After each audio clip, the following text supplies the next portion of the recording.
जय हिंद दोस्तों, आज हम लोग इस वीडियो में ऑप्टेटिव सेंटेंस पढ़ेंगे। हाँ, वही ऑप्टेटिव सेंटेंस जब हम लोग प्रयोग बर्थडे विश करने में करते हैं, कोई फेस्टिवल को विश करने में प्रयोग करते हैं, या किसी को दुआ या बद्दुआ देने के लिए प्रयोग करते हैं, वही सेंटेंस को आज हम लोग पढ़ने जा रहे हैं। तो यदि आप मेरे चैनल को सब्सक्राइब नहीं किए हो तो चलिए ऑप्टेटिव सेंटेंस। ऑप्टेटिव सेंटेंस क्या है? ऑप्टेटिव सेंटेंस को हिंदी में हम लोग बोलते हैं कामनावादी सूचक वाक्य। ध्यान से सुनिएगा, ऑप्टेटिव सेंटेंस को हम लोग हिंदी में बोलते हैं कामनावादी सूचक वाक्य। वो सेंटेंस क्या है? डिफिनेशन से हम लोग पकड़ेंगे। The sentence expressing wish, hope, prayer, curse, etc. are called the optative sentence. Optative sentence आप समझ पाए हो? नहीं ना?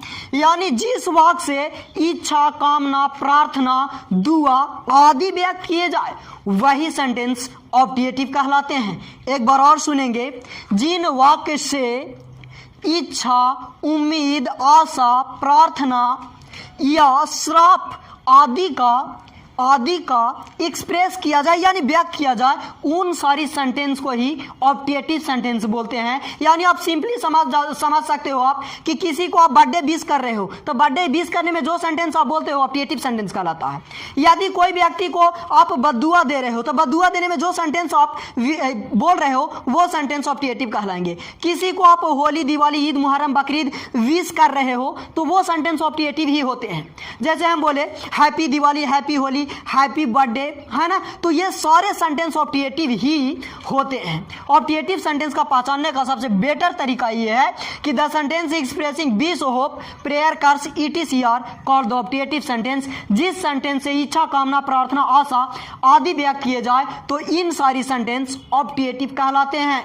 ऑप्टेटिव सेंटेंस का स्ट्रक्चर क्या होता है वो देखेंगे। इसका स्ट्रक्चर होते हैं जी, पहले हम लोग मे का प्रयोग करेंगे सब्जेक्ट, उसके बाद हम लोग मेन वर्ब वन का प्रयोग करते हैं, उसके बाद ऑब्जेक्ट और जो कुछ भी अदर वर्ड आ जाते हैं वो, और फुल स्टॉप का प्रयोग करते हैं जब सेंटेंस लॉन्ग हो तब। लेकिन सेंटेंस छोटा हो तो एक्सक्लेमेशन मार्क का प्रयोग करते हैं। मे का प्रयोग फर्स्ट में करेंगे, मे के बाद सब्जेक्ट बी1 के बाद ऑब्जेक्ट का प्रयोग करेंगे, अदर वर्ड, फुल स्टॉप या एक्सक्लेमेशन मार्क। ये ऐसा मार्क को एक्सक्लेमेशन मार्क बोलते हैं। यदि मान जाइए कि सेंटेंस में मेन वर्ब नहीं हो तो वहां पे बी प्लस कॉम्प्लीमेंट का प्रयोग करते हैं। फॉर एग्जाम्पल आप यहाँ पे देखेंगे वो ये, जैसे आप किसी को बर्थडे विश कर रहे हो कि आपको जन्मदिन मुबारक हो, कैसे बोलोगे? इस तरह बोलेंगे, may you have a happy birthday, यानी आपको जन्मदिन मुबारक हो। किसी को त्यौहार मुबारक करना हो यानी न्यू ईयर मुबारक करना हो, विश करना हो तो कैसे करोगे? मे यू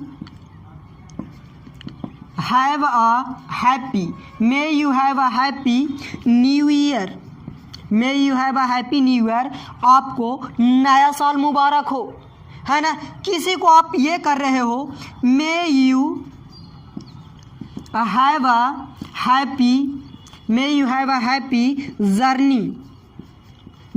हैप्पी जर्नी, कोई व्यक्ति घर से जाते हैं, निकलते हैं तो हम लोग विश करते हैं क्या? May you have a happy journey, आपकी यात्रा मंगलमय हो, आपकी यात्रा शुभ हो। तो ये सारे सेंटेंस जो हम लोग विश कर रहे हैं किसी के बारे में ऑप्टेटिव हैं।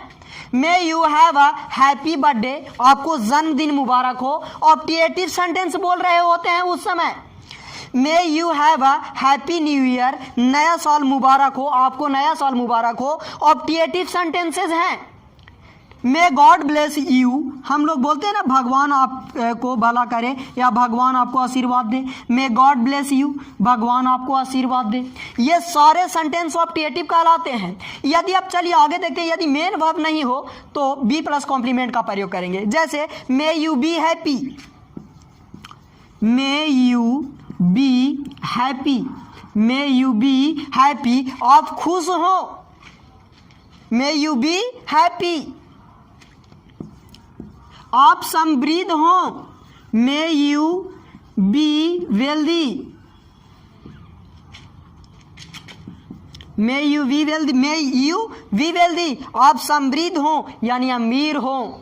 बात समझे? तो विश करने के लिए हम लोग इन सारी सेंटेंसेस को प्रयोग करते हैं और ये सारी सेंटेंसेस ऑब्जेक्टिव में आते हैं। हिंदी में इनको कामनावादी सूचक वाक्य बोलते हैं, वैसे वाक्य जिससे कामना किया जाता हो, प्रार्थना किया जाता हो, दुआ किया जाते हो, बद्दुआ किए जाते हो, ये सारे सेंटेंस ऑब्जेक्टिव में आते हैं।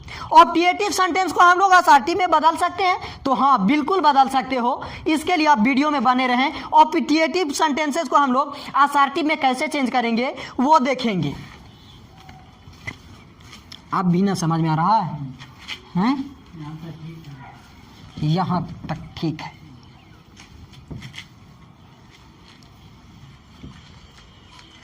How to change objective into assertive. Objective sentence से असर्टिव सेंटेंस में कैसे बदलें, कैसे चेंज करें वो देखेंगे। इसके लिए दो स्ट्रक्चर होते हैं। हम लोग सब्जेक्ट के रूप में आई और वी का प्रयोग करेंगे, उसके बाद विश का प्रयोग करेंगे, उसके बाद ऑब्जेक्ट का प्रयोग करेंगे। ऑब्जेक्ट कौन? जो ऑब्जेक्टिव सेंटेंस में सब्जेक्ट हो। उसके बाद हम लोग टू का प्रयोग करते हैं और मेन वर्ब वन का प्रयोग करते हैं। यदि कुछ आता हो तो हम लोग लिख देंगे कि अंत में ईटीसी कुछ भी आए। दूसरा सेंटेंस ये होते हैं कि आप दूसरा स्ट्रक्चर ये होता है आई और वी के बाद विश का प्रयोग करेंगे और इसके बाद ऑब्जेक्ट कौन? जो असर्टिव सेंटेंस, जो ऑब्जेक्टिव सेंटेंस में सब्जेक्ट बना हुआ हो। उसके बाद हम लोग चाहे तो नाउन का प्रयोग करते हैं या नाउन फ्रेज का प्रयोग करते हैं। आप बोलिएगा कि नाउन क्या है और नाउन फ्रेज क्या है, तो वीडियो में बताने वाले हैं, आप ध्यान से देखेंगे। जैसे हमने यहाँ पे एक सेंटेंस ऑब्जेक्टिव लिखते हैं कि मे you pass the examination, may you pass the examination, pass the examination, may you pass the examination. ये लिखते हैं मे you pass the examination, may you pass the examination. इस ऑब्जेक्टिव सेंटेंस को असर्टिव में कैसे चेंज करें वो देखेंगे। तो सबसे पहले असर्टिव सेंटेंस में चेंज करने के लिए दो स्ट्रक्चर हैं। आप ये स्ट्रक्चर के इस्तेमाल से भी असर्टिव में बना सकते हो और इस स्ट्रक्चर के उपयोग से भी असर्टिव में बदल सकते हो, चेंज कर सकते हो। जैसे यहाँ पे बोला हुआ है कि चाहे तो आई या बी का प्रयोग करेंगे, तो जब सब्जेक्ट यानी स्पीकर बोलने वाला एक व्यक्ति हो, आई का प्रयोग करना। जब बोलने वाला एक से अधिक हो, जैसे एक से अधिक कि हम लोग उसको जन्मदिन विश किए करते हैं, तो इसमें हम लोग हो रहा है, हम लोग मतलब एक से अधिक, लेकिन एक व्यक्ति का सेंस है तो आई, तो क्या हो जाएंगे? आई बीस, यू सब्जेक्ट है तो सब्जेक्ट को ऑब्जेक्ट बना देंगे। यू का ऑब्जेक्ट यू ही होते हैं। आई बीस यू, अब चाहिए टू दो और V1 दो, पास V1 है, आप दें V1 है ना। तो आई बीस यू टू पास, अब ज्यों के त्यों लिख दीजिए क्या? The examination, I bless you to pass the examination. ये ऑब्जेक्टिव सेंटेंस है, may you pass the examination.